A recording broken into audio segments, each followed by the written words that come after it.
احمد مسعود وایي موږ باید په افغانستان کې یو ټول شموله حکومت جوړ کړو او هغه له طالبانو هم دغه غوښتنه کړې ده. احمد مسعود وایي نور په افغانستان کې جګړه هم نه غواړم، باید ټولو ته یو رقم حقونه ورکړول شي. احمد مسعود وایي تیرې خبرې باید هېرې شي. هغه ویلي دي تیر خبرو پسې باید هیڅوک ونه ګرځي او یو ټول شموله حکومت جوړېدو ته اړتیا ده. افغانستان په دغه حال کې هیڅکله هم نشي اوسېدلی، ځکه هر هیواد پې کولی شي چې حمله هم وکړي. د پاکستان پر شان هیوادونه زیات په افغانستان حملې کوي. د باور ټي وي چینل درنو لیدونکو سلام، ستړي مشئ، وخت مو بخیر. هیله لرم چې جوړ او روغ به یې.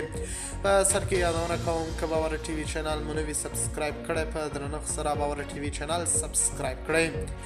احمد مسعود یو ځل بیا په دغه هیواد کې د یو ټول شموله حکومت د جوړېدلو غوښتنه وکړه او پر طالبانو یې غږ کړی دی چې باید موږ ټول یو سره یو ځای شو تر څو هیڅکله هیڅوک هم ماته رانه کړي. احمد مسعود ویلي که موږ داسې جګړې ته دوام ورکړو نو افغانان به له یو بل څخه کرکه هم پیدا کړي. احمد مسعود یو تړون له یوې امریکایي رسنۍ سره هم کړی دی.